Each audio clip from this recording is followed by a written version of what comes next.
नमस्कार दोस्तों, Indian penal code के लेक्चर नंबर 3 में आप सभी का स्वागत है। आज के लेक्चर में हम लोग जनरल एक्सप्लेनेशंस की बात करेंगे। इंडियन पिनल कोड का जनरल एक्सप्लेनेशंस नाम का चैप्टर बहुत ज़्यादा इंपॉर्टेंट है। आपके प्रैक्टिकल पर्पजेस के साथ साथ एग्जाम पर्सपेक्टिव से भी ये चैप्टर बहुत ज़्यादा इंपॉर्टेंट है। इस चैप्टर को समझने से पहले आपको इंडियन पिनल कोड का बैकग्राउंड समझना होगा। इंडियन पिनल कोड को 1837 में ड्राफ्ट किया था। इसको फर्स्ट लॉ कमीशन ने ड्राफ्ट किया था। फर्स्ट लॉ कमीशन की जो कमेटी थी उसके चेयरमैन थे लॉर्ड मैकॉले। आपको एक चीज ध्यान में रखनी होगी कि 1837 की इंग्लिश लैंग्वेज और 2021 की इंग्लिश लैंग्वेज, इनमें जमीन आसमान का अंतर है और इसीलिए हमें इंडियन पिनल कोड स्टडी करते वक्त, रीड करते वक्त कई डिफिकल्टीज आ सकती है। लेकिन इंडियन पिनल कोड के जो फ्रेमर्स थे, जिन्होंने इंडियन पिनल कोड को ड्राफ्ट किया था, वो बहुत ही दूरदर्शी लोग थे और उन्होंने एक प्रोस्पेक्टिव रीडर को क्या डिफिकल्टीज आ सकती है उनको मद्देनजर रखते हुए सभी डिफिकल्टीज को उनके एक्सप्लेनेशंस के साथ साथ एक चैप्टर में कंपाइल किया था। उस चैप्टर को कहते हैं general explanations. General explanation is an elaborate interpretation clause. Bare act में यह कहा गया है। हम लोग जनरल एक्सप्लेनेशंस की शुरुआत करते हैं। एग्जाम पर्सपेक्टिव से आपको कोई भी 5 जनरल एक्सप्लेनेशंस पूछे जा सकते हैं for the purpose of 12 marks, या फिर कोई भी 2 जनरल एक्सप्लेनेशंस पूछ सकते हैं for the purposes of 5 marks. तो शुरुआत करते हैं इस चैप्टर के इंट्रोडक्शन से। The chapter of general explanation is an elaborate interpretation clause. In the IPC, several terms are obscure, complicated, or difficult to understand. The lack of knowledge of these terms makes it difficult to understand the offense. Those terms are defined in the chapter of general explanations. This clause is important because it explains to the reader the exact meaning of the offenses in the IPC in the same manner as the makers of the IPC drafted it. इस chapter का importance इसलिए है क्योंकि एक आम reader को general explanations का chapter same meaning बताता है जैसा कि इस पर्टिकुलर कोड के जो फ्रेमर्स थे उन्होंने सोचा था। यानी अगर हमें कोई फ्रॉड्यूलेंटली इस टर्म का मीनिंग ढूंढना है तो जनरल एक्सप्लेनेशंस चैप्टर में जो मीनिंग दिया है वही मीनिंग इंडियन पिनल कोड के जो ओरिजिनल फ्रेमर्स थे उन्होंने सोचा था, और ये हमारे प्रैक्टिकल पर्पजेस के हिसाब से बहुत ज्यादा अच्छा साबित हो सकता है और इसीलिए ये चैप्टर बहुत ज्यादा इंपॉर्टेंट है। हम लोग सिर्फ इंपॉर्टेंट टर्म्स की शुरुआत करेंगे। सबसे पहले देखते हैं section number 6, definitions in the code to be understood subject to exceptions.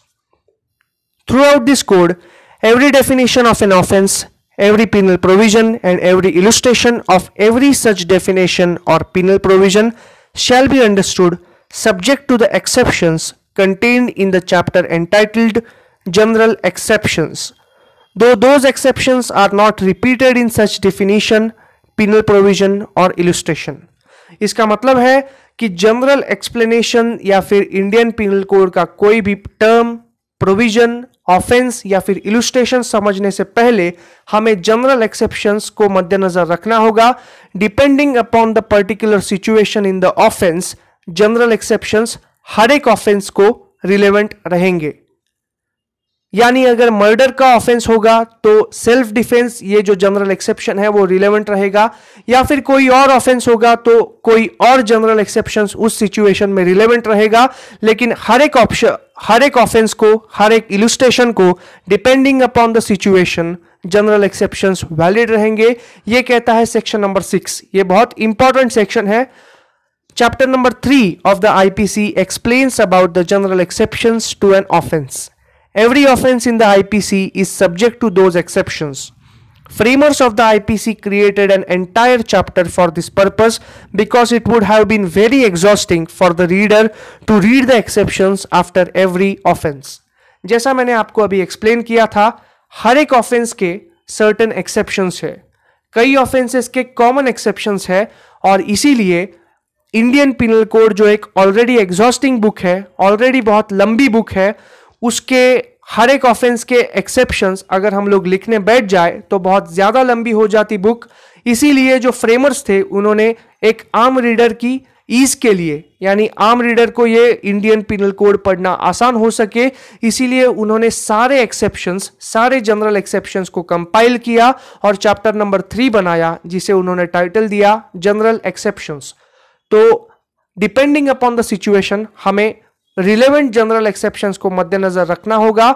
हर एक ऑफेंस के रिलेवेंट जनरल एक्सेप्शंस रहेंगे, यह कहता है सेक्शन नंबर 6। आशा करता हूं आपको सेक्शन नंबर 6 समझ में आया होगा। अभी हम लोग जनरल एक्सप्लेनेशन के अगले इंपॉर्टेंट सेक्शन की तरफ बढ़ते हैं, सेक्शन नंबर 19, जज।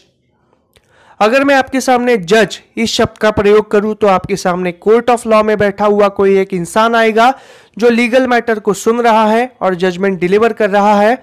उस पर्टिकुलर इंसान को गवर्नमेंट ऑफ इंडिया ने जज इस पोजीशन पर अपॉइंट किया है।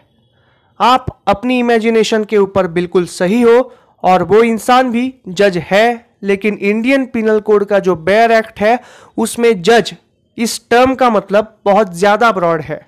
वो क्या है हम लोग देखते हैं। सबसे पहले मैं आपको हिंदी में समझाऊंगा, इसके बाद में हम लोग बेयर एक्ट की लैंग्वेज देखेंगे। बेयर एक्ट का इंग्लिश लैंग्वेज बहुत ज्यादा डिफिकल्ट है और इसीलिए हम लोग आसान इंग्लिश में भी ये जज का डेफिनेशन देखेंगे। सबसे पहले मैं आपको हिंदी में समझाता हूं। जज यानी कोई भी ऐसा इंसान जिसे स्टेट गवर्नमेंट ने या फिर सेंटर गवर्नमेंट ने ऑफिशियली अपॉइंट किया गया हो या फिर डेजिग्नेट किया गया हो ऑन द पोस्ट ऑफ जज।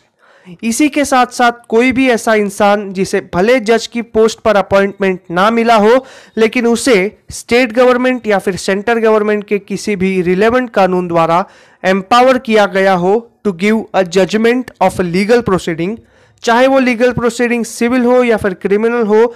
अगर उस लीगल प्रोसीडिंग्स को जजमेंट देने के लिए स्टेट के या फिर सेंटर के किसी भी रिलेवेंट कानून द्वारा किसी भी इंसान को एम्पावर किया गया हो तो इंडियन पिनल कोड उसे जज मानता है। अगर मैं आसान शब्दों में आपको समझाऊं तो जज यानी वो इंसान जिसे कानून एम्पावर करता है टू गिव अ जजमेंट। अभी हम लोग बेयर एक्ट में क्या लिखा है उसे समझते हैं। Section number 19, The word judge denotes not only every person who is officially designated as a judge, but also every person who is empowered by law to give in any legal proceedings, civil or criminal, a definitive judgment or a judgment which, if not appealed against, would be definitive, or a judgment which, if confirmed by some other authority, would be definitive, or who is one of a body of persons which body of persons is empowered by law to give such a judgment। इसको अगर मैं आसान शब्दों में कहूं तो कानून ने जिसे एम्पावर किया गया है to give a judgment is a जज। इलुस्ट्रेशन है, a collector exercising a jurisdiction in a suit under act 10 of 1859 which is Bengal rent control act is a जज। A magistrate exercising jurisdiction in respect of a charge on which he has a power to sentence to fine or imprisonment with or without appeal is a judge. A member of Panchayat which has a power under Regulation 7/1816 of Madras Code to try and determine suits is a judge. A magistrate exercising jurisdiction in respect of a charge on which he has a power only to commit to trial to another court is not a judge. Section number 19 में जज का definition दिया है, लेकिन ये definition bare act में बहुत difficult language में दिया है, इसीलिए मैंने अपने ओन वर्ड्स में इस डेफिनेशन को इंटरप्रेट करने की कोशिश की है। ये सिर्फ एक्सप्लेनेशन पर्पसेस के लिए है। अगली स्लाइड में मैंने अपना ओन इंटरप्रिटेशन दिया है। दिस इज नॉट ऑफिशियल, आपको सिर्फ बेयर एक्ट का लैंग्वेज लिखना है। द वर्ड जज includes following: person who is officially appointed and designated as a जज, he is empowered to try civil or criminal proceedings before his court. Category number 2 includes magistrate, judicial magistrate first class or civil judge junior division. Category number 1 और category number 2 में वो लोग आते हैं जिन्होंने government of India का, state government का या फिर सेंटर गवर्नमेंट का रिलेवेंट जुडिशियल एग्जामिनेशन पास करके पोस्टिंग ली है एज अ जज। इन्हें अपॉइंटमेंट भी मिला है और डेजिग्नेशन भी मिला है एज अ जज, और इसीलिए section number 77 of the Indian penal code, जिसमें जजेस को एक एक्सेप्शन मिला है, nothing is an offence which is done by a जज when acting judicially in the exercise of power which is और in good faith he believes to be given to him by law. यानी जज ने अपनी official duty करते वक्त, judicial duty करते वक्त अगर कुछ किया जिससे अगर किसी का नुकसान होता है तो उसे ऑफेंस नहीं माना जाएगा।